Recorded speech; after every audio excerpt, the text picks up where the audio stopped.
Bismillahirrahmanirrahim. Assalamualaikum warahmatullahi wabarakatuh. Selamat pagi, salam sejahtera untuk kita semua, adik-adik serta mata kuliah metode penelitian maupun kawan-kawan peneliti lain yang sempat bergabung. Pada sesi hari ini kita akan diskusikan pola dan variasi jenis-jenis kutipan di dalam proposal, laporan akhir maupun artikel ilmiah. Ini kami anggap penting karena dari banyak dokumen yang kami pelajari, dari proposal yang dikumpulkan maupun skripsi atau tesis atau disertasi yang diserahkan, kami lihat ada beberapa kekeliruan yang perlu kita luruskan bersama-sama, sehingga kami harap materi kita hari ini menjadi bahan untuk belajar kita hari ini dan seterusnya, dapat digunakan untuk menyempurnakan proposal maupun laporan penelitian masing-masing.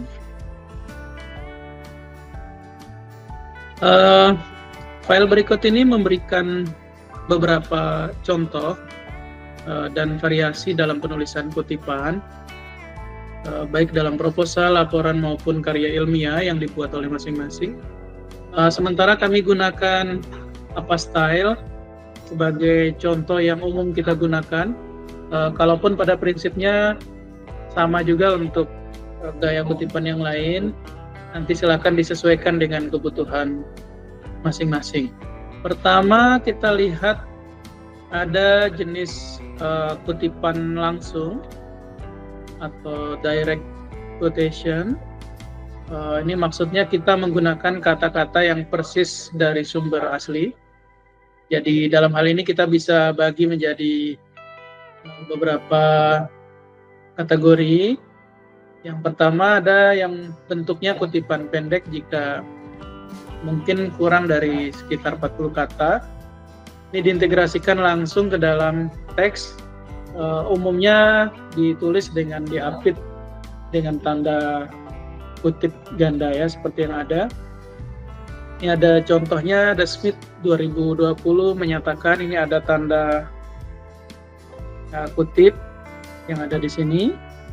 Ini ada definisi motivasi intrinsik adalah dan seterusnya. Karena ini kita ambil dari kutipan langsung, ada beberapa bagian itu minta disertakan halaman, tapi ini disesuaikan dengan panduan di pedoman karya ilmiah masing-masing lembaga. Jadi kalau misalkan minta halamannya ada, bisa disertakan. Kalau misalnya boleh tidak ada, boleh juga diikuti tidak ada.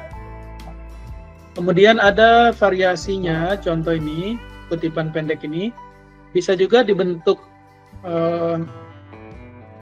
kutipan yang diberi tanda ini ada di bagian awal, kemudian ditutup dengan kalimat seperti ini. Ini ada demikian pernyataan oleh Smith. Nah, ini di variasi yang kedua, sebagaimana dikemukakan oleh Smith, ini ada di kutipannya dipasang di akhir seperti ini. Kemudian ada juga variasi yang kedua, ini kutipan yang panjang. Mungkin diambil sekitar 40 kata atau lebih. Biasanya ditulis dalam blok terpisah, di indentasi istilahnya, tanpa tanda kutip ganda. Cuma biasanya ketika diketik itu dia dibuat lebih ke dalam, di dalam halaman dokumen kita. Ini ada contohnya, ini kita tulis agak ke dalam, menjorok. Peneliti lain telah mengemukakan pandangan yang serupa dan seterusnya. Ini kita pasang di akhir seperti ini. Kemudian jenis kutipan yang kedua, ini ada parafrase. Jadi parafrase ini maksudnya kita mengungkapkan ide orang lain dengan kata-kata kita sendiri. Meskipun kita menggunakan kata-kata kita sendiri, kita tetap wajib mencantumkan sumbernya. Jadi contoh ini ada Smith 2020 berpendapat, ini maksudnya dari parafrase. Berpendapat bahwa motivasi dari dalam diri sendiri merupakan faktor krusial dan seterusnya ya. Nah, ini juga ada variasinya. Ini ada beberapa pola bisa kita ambil. Dalam studinya kita beri tanda koma, Smith 2020 menemukan bahwa dan seterusnya, atau bisa juga dibuat kalimat yang diparafrase itu dengan diakhiri dengan simbol kutipan seperti ini. Ini Smith 2020-nya kita pasang di akhir. Ini polanya kita pasang di awal. Kemudian bentuk yang ketiga, jenis kutipan, ini ada variasinya. Kita boleh menulis, ada menurut Smith 2020 seperti ini. Nah, kita berikan tanda koma di sini dan kalimat itu kita pasang mengikuti sebagai sambungan dari pernyataan Smith. Menurut Smith 2020, keberhasilan belajar dalam jangka panjang sangat dipengaruhi oleh adanya motivasi intrinsik pada diri siswa. Kemudian jenis kutipan yang ketiga, ini ada ringkasan, summarizing ya. Ini merupakan bentuk kita menyajikan ide utama dari sebuah karya atau bagian karya yang kita ambil secara ringkas. Jadi definisi ini kita sering lihat di beberapa bagian di artikel itu ada contoh-contoh kutipan yang sebenarnya itu bentuk ringkasan dari beberapa hasil penelitian yang relevan seputar tema yang sedang kita bahas.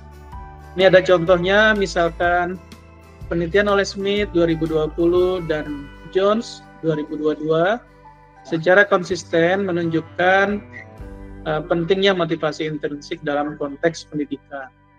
Ini ringkasan dari dua hasil penelitian, Smith dan John 2022. Ada beberapa variasinya.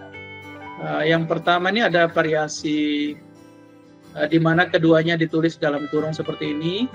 Misalnya ada kalimat beberapa studi Smith 2020, John 2022 menyoroti peran dan seterusnya. Bisa juga ditulis dalam bentuk variasi yang kedua, bukti dari Smith 2020 dan John 2022 mengindikasikan bahwa motivasi intrinsik berkorelasi positif dengan pencapaian akademik siswa. Ada juga pola yang keempat, kita bisa mengutip dari sumber sekunder, di mana kutipan ini kita mengutip karya seseorang yang mengutip karya orang lain. Ya, sebisa mungkin kita bisa usahakan menemukan dan mengutip sumber aslinya. Jika tidak memungkinkan, kita bisa gunakan format seperti yang ada di sini.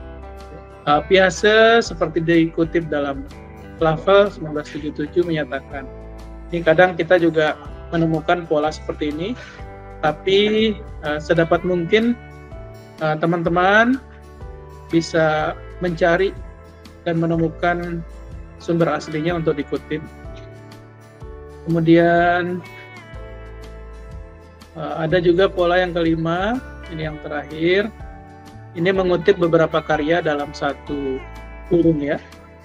Jika kita merujuk pada beberapa studi yang mendukung poin yang sama, kita bisa menulis dalam satu paket, bisa 2, 3, dan seterusnya. Jadi misalkan ada contoh, beberapa penelitian mendukung hubungan positif antara penggunaan teknologi dalam pembelajaran dan keterlibatan siswa. Ini karena ditemukan di 3 naskah yang berbeda, kita menulisnya seperti ini.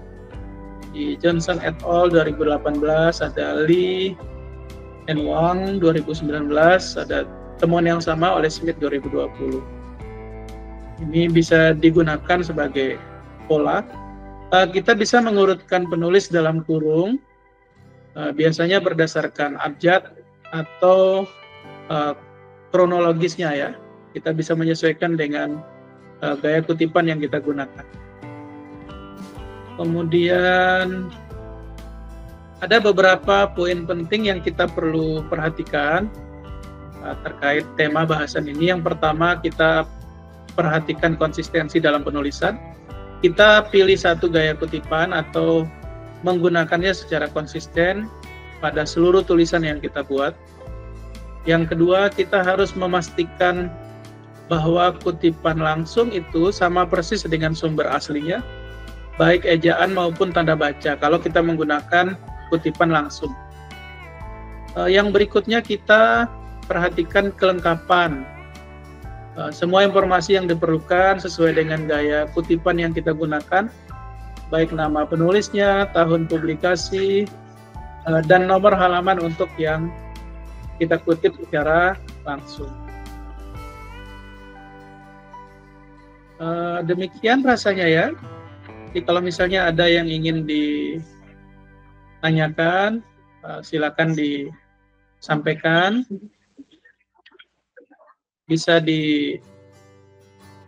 disampaikan di kolom chat, atau nanti kita bisa tanyakan di kolom komentar. Teman-teman yang ingin menyampaikan secara langsung, kami persilakan. Jika tidak ada pertanyaan, kita bisa tutup bahasan kita hari ini. Mudah-mudahan apa yang kita bahas ini bermanfaat untuk kita semua, membantu kita dalam memperbaiki pola kutipan di proposal, di laporan penelitian, maupun di manuskrip artikel ilmiah kita masing-masing. Terima kasih. Assalamualaikum warahmatullahi wabarakatuh.